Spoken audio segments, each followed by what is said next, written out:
A very good morning to all of you. This is Rinki Singh. Today we continue the chapter of class 8th, chapter 10. The chapter name is Reaching the Age of Adolescence. आज हम reaching the age of adolescence के अंदर further जितने हमारे बचे हुए topic हैं उनको कवर करने वाले हैं। आज की क्लास में आपको समझ में आएगा कि रिप्रोडक्शन के दौरान हमें कौन कौन सी सावधानी रखनी चाहिए, रिप्रोडक्टिव हेल्थ क्या होता है, हमें पर्सनल हाइजीन कैसे अपने शरीर का रखना चाहिए, हमें कौन कौन से न्यूट्रिशन लेने चाहिए एडोलसेंस की उम्र में, ठीक है, और किसी प्रकार की अफवाहें और मिथ्स वगैरह जो होती है उसके बारे में, यानी कि ये सारे टॉपिक्स आज की क्लास में हम कवर करेंगे, जिसमें हम डिटेल में ये जानेंगे कि अगर एक व्यक्ति एक लड़का है या एक लड़की है उसके लिए कौन रिस्पॉन्सिबल है, ठीक है, जो कि पहला टॉपिक है, that is the sex determination. कैसे पता चलता है या कौन रिस्पॉन्सिबल होता है एक सेक्स के लिए, यानी कि एक लिंग के लिए, यानी लड़का या लड़की के लिए कौन रिस्पॉन्सिबल होता है। अगर इसका मैं डायरेक्ट आपको आंसर बताऊं तो male is responsible for the sex determination. Male responsible होते हैं। अब आपका सवाल होगा मैम मेल रिस्पॉन्सिबल क्यों होते हैं सेक्स डिटर्मिनेशन के लिए? तो आप सभी को बेटा याद होगा हमने सेल का चैप्टर कंप्लीट किया था, that was the chapter 8। Chapter 8 में हमने सेल के अंदर न्यूक्लियस को जाना था। न्यूक्लियस के अंदर मैंने क्रोमोसोम बताया था, आप सभी को याद होगा क्रोमोसोम। तो सबसे पहली चीज कि हमारे एक ह्यूमन बीइंग के शरीर में कितने क्रोमोसोम होते हैं? 23 पेयर ऑफ क्रोमोसोम मौजूद होते हैं, यानी कि टोटल नंबर ऑफ क्रोमोसोम कितने होते हैं? 46 क्रोमोसोम जो है वो होते हैं, यानी कि 23 पेयर ऑफ क्रोमोसोम होते हैं। क्रोमोसोम का स्ट्रक्चर भी मैंने कुछ बताया होगा, आप सभी को याद हो तो, कुछ ऐसा पेयर, ये पेयर तरह का स्ट्रक्चर जो है वो होता है। यहाँ पे पेयर आपको नजर आ रहे हैं, तो ये एक क्रोमोसोम है। इस तरह के 23 क्रोमोसोम जो है, 23 पेयर ऑफ क्रोमोसोम मौजूद होते हैं एक ह्यूमन बीइंग के अंदर। अब ये 23 जो क्रोमोसोम होते हैं उसके अंदर जो लास्ट क्रोमोसोम होता है that is the sex chromosome. मैं यहाँ पर सारा ड्रॉ नहीं कर रही हूँ, आप आइडिया लगा सकते हो क्योंकि मैं सेक्स क्रोमोसोम्स बना रही हूँ यहाँ पर। तो आप पहले तो ध्यान रखें, एक सेल है, सेल के बीच में क्या है? न्यूक्लियस है।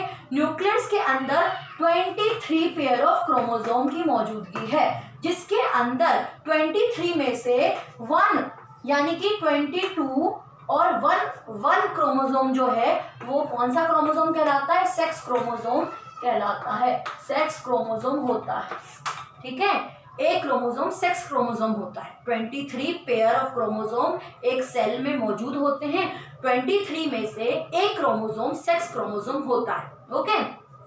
तो ध्यान ये रखें कि जो क्रोमोसोम होते हैं उसमें एक फीमेल की बात करें तो फीमेल में XX होता है। क्या होता है?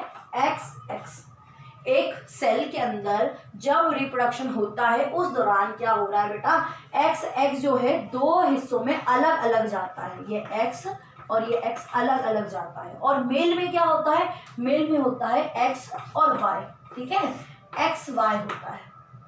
और जब भी फ्यूजन होता है, मैंने रिप्रोडक्टिव फेज समझाया था आप सभी को, रिप्रोडक्शन कैसे होता है, फ्यूजन्स ऑफ गैमेट्स द्वारा होता है।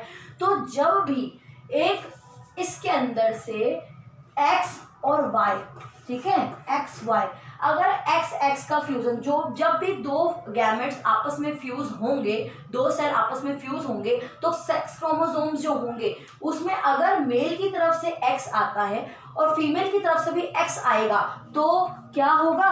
फीमेल होगी, यानी एक गर्ल बर्थ चाइल्ड होगी, गर्ल होगी एक। ये आप फीमेल समझे, ठीक है, F लिख देती हूँ मैं यहाँ पर, और यहाँ पे आप मेल समझे।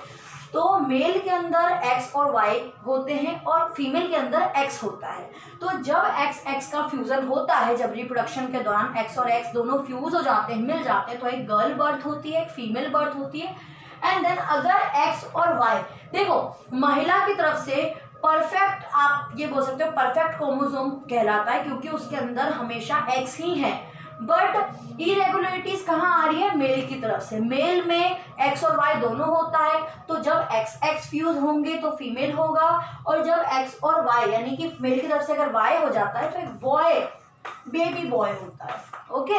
इस तरह से सेक्स डिटर्मिनेशन होता है। अब आप ये भी समझे बेटा कि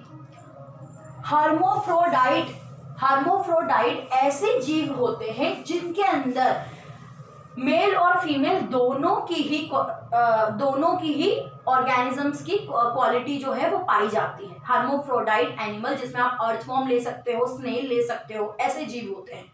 और अगर मैं स्नेक की बात करूं तो स्नेक जो है उसका sex determination by the cell नहीं होता या बाय द क्रोमोसोम्स नहीं होता, उसका sex determination through the temperature होता है। टेम्परेचर की कमता और अधिकता के वजह से ही उसमें सेक्स डिटर्मिनेशन पाया जाता है, जो कि स्नेक में होता है। तो ये हमने सेक्स डिटर्मिनेशन की बात कर ली। अब बात करते हैं रिप्रोडक्टिव हेल्थ का क्या मतलब है। अगर मैं बात करूं WHO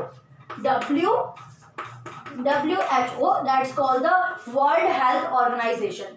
WHO के अनुसार एक हेल्दी पर्सन वो इंसान होता है जो कि मेंटली, फिजिकली, ठीक है, मेंटली, फिजिकली और सोशल वेल बीइंग हो, उन्हीं को हेल्दी पर्सन कहते हैं। ठीक है, अगर आप जब भी रिप्रोडक्शन कर रहे हैं या सेक्स इंटरकोर्स कर रहे हैं, किसी के साथ इंटरब्रीड कर रहे हैं, तो ज़रूरी ये है कि आप मेंटली, फिजिकली स्ट्रांग रहें। ये नहीं कि अगर मैं यहाँ पर खड़ी हूँ और मुझे कोई बीमारी नहीं है, इसका मतलब ये नहीं कि मैं फिट हूँ, मैं हेल्दी हूँ। हेल्दी का मतलब वो होता है कि आप मेंटली भी फिट हैं, फिजिकली भी फिट हैं, सोशल वेलबींग भी आप फिट है, तो आप हेल्दी कहलाते हैं। तो जब कोई भी व्यक्ति आपस में इंटरकोर्स करता है, इंटरब्रीड करता है, तो उसके लिए ज़रूरी ये है कि वो पूरी तरीके से फिट रहे।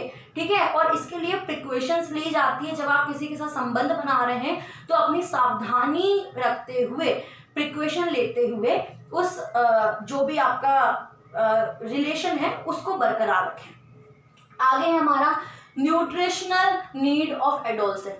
तो एडोलसेंस की उम्र में जो आती है, मैंने आपको बताया था, जब भी मैंने आपको न्यूट्रिशन के बारे में बताया है, जब भी पढ़ाया है, तो मैंने बार बार एक ही चीज़ का जिक्र किया है कि जो उम्र आपकी है उस टाइम पे आपको सभी तरह के न्यूट्रिशन लेना, यानी कि बैलेंस डाइट लेना बहुत ज़रूरी होता है।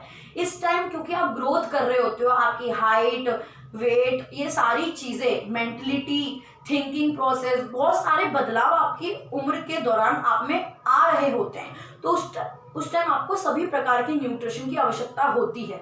तो इस टाइम पे आपको एक प्रॉपर बैलेंस डाइट लेना चाहिए, जिसमें सभी प्रकार के न्यूट्रिशन हो, carbohydrate, vitamin C, vitamin D, vitamin B, सभी प्रकार के न्यूट्रिशन हो। ठीक है, फैट, प्रोटीन, सभी, मिल्क से प्रोटीन मिलता है। आप आयरन की कमी भी हो जाती है कई बार, तो आयरन, ग्रीन वेजिटेबल्स वगैरह लेने चाहिए, फ्रूट्स खाने चाहिए। तो सभी प्रकार के न्यूट्रिशन आपको बैलेंस डाइट के तौर पर इस उम्र में ज़्यादा से ज़्यादा लेने चाहिए। ठीक है, लेकिन इतनी भी एक्सेस नहीं लेना चाहिए कि आपको वो बीमारी का कारण बन जाए। तो जहाँ तक कि इस उम्र के, आपकी उम्र के बच्चों की बात है, तो फ्रेंच फ्राई, मोमोज आपको खाने में बहुत आपको स्वादिष्ट लगते होंगे, लेकिन वो हमें पोषण नहीं देते, न्यूट्रिशन नहीं देते। हमें न्यूट्रिशन क्या देता है? दाल, चावल, रोटी, सब्जी, जिसमें सभी प्रकार के न्यूट्रिशन मौजूद होते हैं। That's called carbohydrate, fat, vitamin, mineral. ठीक है, ये सभी प्रकार के न्यूट्रिशन आपको मिलते हैं। ओके, अब आपका एडोलसेंस क्लियर हो गया, nutrition need of adolescence. Personal hygiene की बात करें तो इस टाइम पर जो भी आपकी उम्र चल रही है, इस टाइम पे आपको पर्सनल अंदरूनी हाइजीन, साफ सफाई रखना बहुत ज़रूरी होता है, क्योंकि आपके शरीर में बहुत सारे बदलाव आ रहे होते हैं। तो पर्सनल हाइजीन बहुत इंपॉर्टेंट होता है। ये इस टाइम पे अगर आप पर्सनल हाइजीन नहीं रखेंगे, आपके शरीर के अंदरूनी शरीर, जो भी आपका शरीर का भाग है, उसमें आप सफाई नहीं रखेंगे, तो इससे बैक्टीरिया इन्फेक्शंस होने के खतरे ज़्यादा हो जाते हैं। मोस्ट ऑफ द वो गर्ल्स जिनमें मेंस्ट्रुअल साइकिल स्टार्ट हो चुकी है, मेंस्ट्रुअल साइकिल के दौरान जो ये उम्र चल रही होती है, जो टाइम पीरियड चल रहा होता है, उस टाइम पे आपको अपने वजाइनल पार्ट को क्लीन और सफाई रखनी बहुत इंपॉर्टेंट होती है। ठीक है, उससे इन्फेक्शंस का खतरा हो सकता है, तो वहाँ पे सफाई और पैड को 2 से 3 बार ज़रूर चेंज करें एक दिन में। अब बात करते हैं फिजिकल एक्सरसाइज। इस टाइम पे जितनी हो सके फिजिकल एक्सरसाइज करनी चाहिए, जिससे आपकी कैपेबिलिटी बढ़ती है। ग्रोथ, मॉर्निंग में मॉर्निंग वॉक, एक्सरसाइज, एक्टिविटीज़ जितनी हो सके उतनी करनी चाहिए, एक्सरसाइज करनी चाहिए, जिससे आपकी ग्रोथिंग प्रोसेस या हाइट, वेट, ये सारा मेंटेन रहे। ड्रग अब्यूज़ की बात करें तो इस टाइम पर हमारे शरीर में एक बच्चे के शरीर में बदलाव आना शुरू हो जाते हैं, जिसके साथ में मेंटलिटी भी बदल रही होती है, दिमागी तौर पे भी, वो शारीरिक और दिमागी तौर पे उसमें बहुत बदलाव आते हैं। तो कई बार बच्चे कंफ्यूज हो जाते हैं, कई बार वो गलत संगत में इसी उम्र में पड़ जाते हैं। तो ज़रूरी ये है कि अगर आपको कोई भी व्यक्ति इस टाइम पर ये कहे कि तुम्हें इतनी दिक्कत हो रही है ये सारे क्राइटेरिया से, तो आपको ड्रग लेना चाहिए, आपको अच्छा फील होगा, तो विदाउट डॉक्टर प्रिस्क्रिप्शन के कोई भी ड्रग यूज़ नहीं करना चाहिए, किसी प्रकार की मेडिसिन यूज़ नहीं करना चाहिए। वो आपको लंबे समय तक आपको बहुत प्रकार से नुकसान पहुंचा सकती है। तो कभी भी कोई भी ड्रग के लिए या किसी तरह की कोई दवाई के लिए आपको इस उम्र में बोले कि आपको जो भी आपके सराउंडिंग चल रहा है, जो भी दिक्कत चल रही है, मेंटली स्ट्रेस है, इसके लिए आप ये ड्रग यूज़ करें, ये मेडिसिन यूज़ करें, इससे आपको अच्छा महसूस होगा, तो वो कुछ समय के लिए अच्छा महसूस होगा, लेकिन लॉन्ग टर्म के लिए आपके शरीर में वो बहुत तरह से आपको नुकसान पहुँचा सकता है। ठीक है, तो ये आपको नो बोलना चाहिए ऐसी कंडीशंस में। अब है मिथ्स, ताबूज, डोज एंड डोंट्स। तो इस टाइम पे बहुत ज़्यादा पौराणिक की बात करें, प्राचीन समय की, तो लोग में बहुत मिथ, झूठी बातें, अफवाहें या कहें अंधविश्वास हुआ करती थी, जिसमें वो कई प्रकार से अलग अलग चीज़ें बोला करते थे। और जब कोई सही इंसान उस पर आवाज़ उठाता था, क्योंकि बहुमत होता था वहाँ पर, तो इसलिए कोई भी सही व्यक्ति उस पर आवाज़ नहीं उठाने से डरता था कि हाँ ये सब लोग एक ही जैसा बोल रहे हैं, अगर मैं इससे कुछ अलग बोलूँगी या बोलूँगा तो मैं गलत साबित होऊंगा। जैसे कि पुराने समय में क्या बोला जाता था कि मंदिर में अगर आप पीरियड से गुजर रहे हैं, मेंस्ट्रुअल साइकिल आपकी चल रही है, तो आप मंदिर में ना जाए। मंदिर में जब भगवान की ये देन है, एक महिला गर्भवती सिर्फ इसी वजह से बनती है क्योंकि उसकी मेंस्ट्रुअल साइकिल चलती है। तो अगर ये चीज़ भगवान की देन है, तो इसके लिए कोई भगवान, कोई धर्म, कोई नहीं बोलता है कि आप मंदिर में ऐसी कंडीशन में नहीं जा सकते।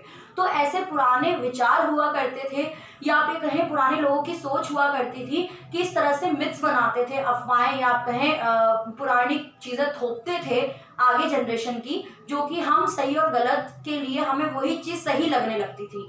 तो ये एक तरह का मिथ है कि आपको मेंस्ट्रुएशन साइकिल के दौरान नहीं जाना चाहिए, या प्रेगनेंसी के दौरान किसी पराये मर्द को नहीं देखना चाहिए। इस तरह से आपकी बुक में लाइन है, ठीक है। ये पुराने लोग की प्राचीन सोच हुआ करती थी, जो कि एक पूरी तरह से मिथ है। ओके। एडोलसेंट प्रेगनेंसी, एडोलसेंट के टाइम प्रेगनेंसी कंसीव करना बहुत ही मुश्किल, और ये वह बोल सकते हैं कि बहुत नासमझी वाली चीज़ हुआ करती है। इसीलिए गवर्नमेंट है, पुराने समय के लोग क्या करते थे कि 12-13 साल में उम्र में शादी करवा देते थे, 14-15 साल में उम्र में शादी करवा देते थे। देन वो कैपेबल तो होती थी महिला रिप्रोडक्शन के लिए, और रिप्रोडक्शन हो जाता था। लेकिन एक महिला 13-14 साल की उम्र में रिप्रोडक्शन करने की क्षमता तो रखती है, लेकिन उसके अंदर फिजिकली और मेंटली वो मदरहुड वाली जो क्वालिटी है वो नहीं होती, एक माता बनने की क्वालिटी, या मेंटली वो फिट नहीं होती कि वो एक मदर का किरदार निभा सकती है अपनी ज़िंदगी में। उसके लिए ज़रूरी ये है, इसलिए गवर्नमेंट ने रूल निकाला कि 18 साल की उम्र से पहले लड़की की शादी नहीं हो सकती, या वो रिप्रोडक्शन करना उसके लिए सही नहीं है, और 21 साल से पहले लड़कों की शादी का एक ड्यूरेशन दिया है। ठीक है। इसमें क्या होता है, 18 साल की उम्र में लड़की मैच्योर हो जाती है, मेंटली फिट हो जाती है, फिजिकली स्ट्रांग हो जाती है, तो तब वो रिप्रोडक्शन कर सकती है। रिप्रोडक्शन तो आप 13-14 साल में भी कर सकते हो, लेकिन उस टाइम शारीरिक तौर पर आप इतने स्ट्रांग नहीं होते, नहीं आप मेंटली तौर पे स्ट्रांग होते हैं, इसलिए आपके शरीर में या मेंटली प्रेशर पड़ जाता है। बहुत कम उम्र में आप में दबाव, बाल बच्चे, पति, ये सारे का प्रेशर हो सकता है, जिससे आपको बहुत सारी दिक्कतें फेस करनी पड़ सकती है। इसीलिए एडोलसेंट की उम्र में प्रेगनेंसी नहीं करनी चाहिए, प्रेगनेंसी कंसीव नहीं करनी चाहिए। इसके साथ आपके सारे टॉपिक कवर होते हैं, और आपकी ये क्लास और इसके साथ ही आपका चैप्टर भी खत्म होता है। आई होप आपको ये सारे टॉपिक्स क्लियर होंगे। कोई डाउट होता है तो कमेंट बॉक्स में कहें, उसको हम ऑनलाइन क्लास में भी क्लियर करेंगे। और अगर आपको पसंद आई है वीडियो और समझ में आ चुकी है वीडियो, तो लाइक करें, सब्सक्राइब करें, और अगर समझ में आ चुकी है तो भी कमेंट बॉक्स में बताएं कि मैम क्लियर।